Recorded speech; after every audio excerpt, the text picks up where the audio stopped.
भावना प्रधान कोशिकाओं का अधिक तेजस्विता से निर्माण करने के लिए भी बहिरंग योग की कुछ आवश्यकता पड़ती है और कुछ आवश्यकता श्वास प्रश्वास के क्रम की पड़ती है।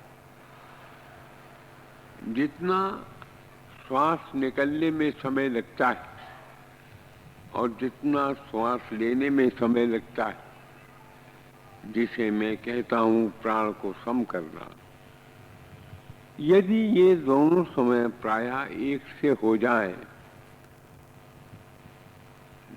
श्वास निकलने वाला समय और श्वास लेने वाला समय एक सा हो जाए, तो आपकी भावना प्रधान कोशिकाएं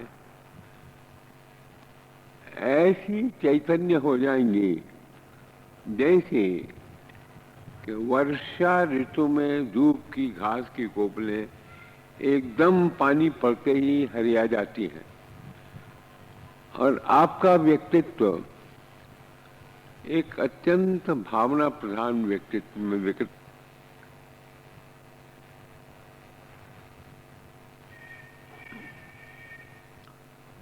भावना प्रधान कोशिकाओं का अधिक तेजस्विता से निर्माण करने के लिए भी बहिरंग योग की कुछ आवश्यकता पड़ती है और कुछ आवश्यकता श्वास प्रश्वास के क्रम की पड़ती है। जितना श्वास निकलने में समय लगता है और जितना श्वास लेने में समय लगता है, जिसे मैं कहता हूं प्राण को सम करना, यदि ये दोनों समय प्रायः एक से हो जाए,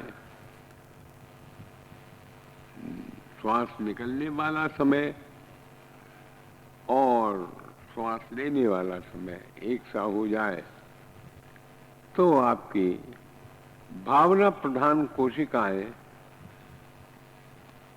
ऐसी चैतन्य हो जाएंगी जैसे कि वर्षा ऋतु में धूप की घास की कोपलें एकदम पानी पड़ते ही हरिया जाती हैं और आपका व्यक्तित्व एक अत्यंत भावना प्रधान व्यक्तित्व में विकसित हो जाएगा। ये चैत्र की नवदुर्गा का विशेष मान। इन कोशिकाओं को जो कि आप प्रकृति के साथ चलने के साथ आपके पास आ रही हैं और नव निर्माण का संदेश दे रही हैं, हम सिर्फ इतनी सी क्रिया से कि श्वास लेने में जितना समय लगता है, श्वास निकालने में ही उतना समय लगे,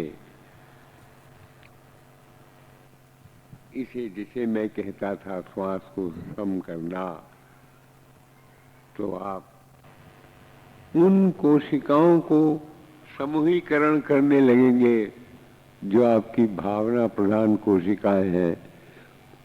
कल तक आपका व्यक्तित्व वासना प्रधान कोशिकाओं के समूह का था। आप कीर्तन भी करते थे तो उसमें भी आपका ढंग दूसरा होता था। वासना प्रधान कोशिकाओं में आप की एक प्रवृत्ति हमेशा रहती है कि मुझे लोग देख लें, मेरी इंपॉर्टेंस मान लें। ये वासना प्रधान कोशिकाओं में। भावना प्रधान कोशिकाओं में ऐसी वृत्ति नहीं है। उसमें तो ये रहता है मेरे इष्ट को सब जान जाए, मेरे इष्ट को सब जान जाए। ये भावना प्रधान कोशिका है और वो वासना प्रधान कोशिका है। गायत्री की शक्ति के प्रभाव से प्राण को सम करने के उपरांत आप देखेंगे कि आप में अधिक मात्रा में भावना प्रधान कोशिकाएं समूहीकृत हो गई।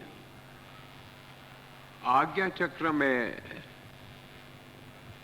ध्यान करने में, प्रकाश का ध्यान करने में आनंद आ रहा है। और यह नहीं कि अब ध्यान लगता नहीं, अब ध्यान अधिक लगता है। यह चैत्र के मास की ऋतु के साथ चलने से आप प्राप्त कर लें। आपकी ध्यान की बीमारी कि आपका ध्यान नहीं लगता, हल करने का यह बड़ा सुंदर मौका है। भावना प्रधान कोशिकाओं को बढ़ाने के लिए सात्विक आहार का सेवन आवश्यक है। अच्छा है कि सूर्य के डूबने के बाद हम अपने भोजन पर नियंत्रण करें। यदि हम सूर्य के डूबने के बाद अपनी पाचन क्रिया को विश्राम देने लगे तो आप देखेंगे चैत्र के मास में वासंती और प्राण की प्रक्रिया से संपन्न भावना प्रधान कोशिकाएं क्रमशः बढ़ती जाएंगी। साधकों के लिए यह आवश्यक है कि जागने का समय निश्चित रूप से 4 रहना चाहिए। मैंने एक कविता पढ़ी थी, बड़ी छोटी सी थी और वो मुझे अब तक याद है। उसमें ऐसा आया है, ये लड़ियां देख मोतियों की देख चारों ओर बिखरी है। अगर माली तूने मुझे जगा दिया होता तो मैं भी इसका आनंद लेता। मिला होता क्या जो मैं माली, जो खबर तूने दी होती, ऐसी कुछ है। मैं आपको खबर दे रहा हूं। प्रातःकाल 4 बजे भावना प्रधान कोशिकाओं में उत्तेजना प्रदान करने के लिए आप अपने आसन पर बैठ जाएं और वही आसन बहुत ऊंचा ना हो और बिल्कुल जमीन में भी ना हो।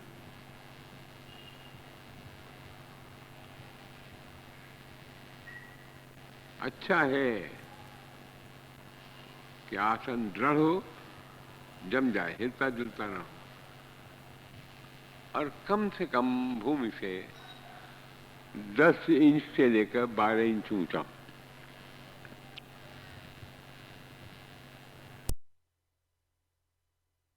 हो जाएगा। ये चैत्र की नवदुर्गा का विशेष मान। इन कोशिकाओं को जो कि आप प्रकृति के साथ चलने के साथ आपके पास आ रही हैं और नव निर्माण का संदेश दे रही हैं, हम सिर्फ इतनी सी क्रिया से कि श्वास लेने में जितना समय लगता है, श्वास निकालने में ही उतना समय लगे। इसे जिसे मैं कहता था श्वास को सम करना, तो आप उन कोशिकाओं को समूहीकरण करने लगेंगे जो आपकी भावना प्रधान कोशिकाएं हैं। कल तक आपका व्यक्तित्व वासना प्रधान कोशिकाओं के समूह का था। आप कीर्तन भी करते थे तो उसमें भी आपका ढंग दूसरा होता था। वासना प्रधान कोशिकाओं में आप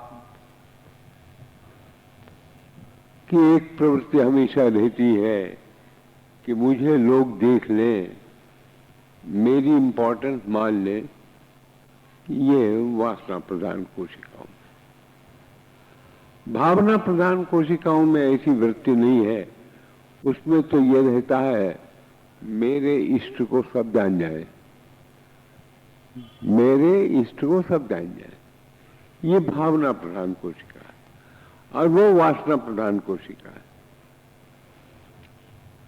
गायत्री की शक्ति के प्रभाव से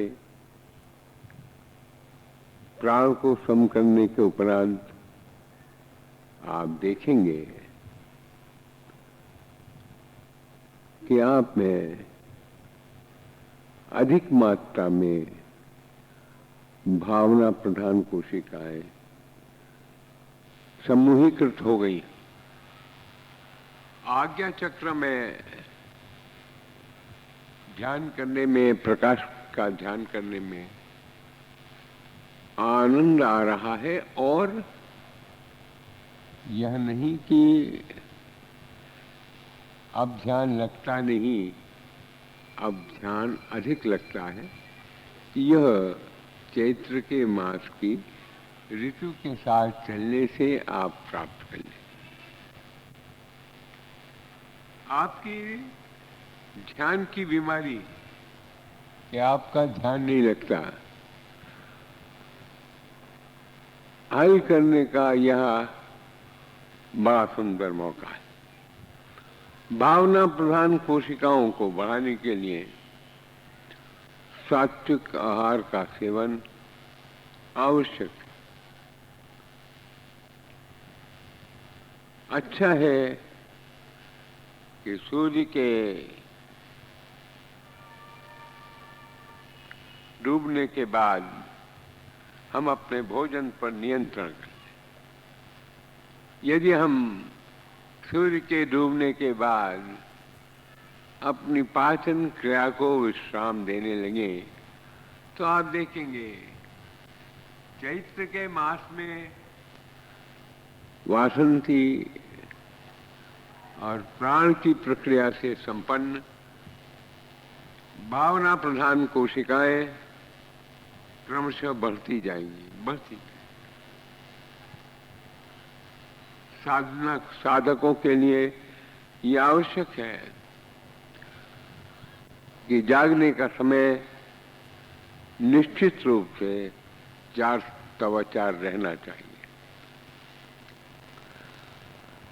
मैंने एक कविता पढ़ी थी, बड़ी छोटी सी थी और वो मुझे अब तक याद है।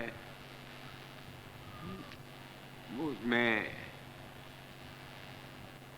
ऐसा आया है, ये लड़ियां देख, मोतियों की देख चारों ओर बिखरी है। अगर माली तूने मुझे जगा दिया होता तो मैं भी इसका आनंद लेता। मिला होता क्या जो मैं माली, जो खबर तूने दी होती, ऐसी कुछ है। मैं आपको खबर दे रहा हूं।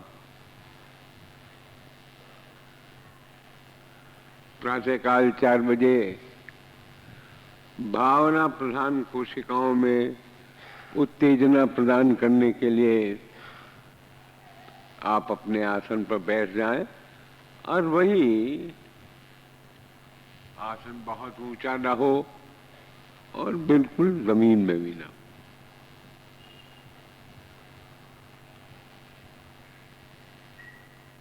अच्छा है कि आसन दृढ़ हो, जम जाए, हिलता जुलता ना हो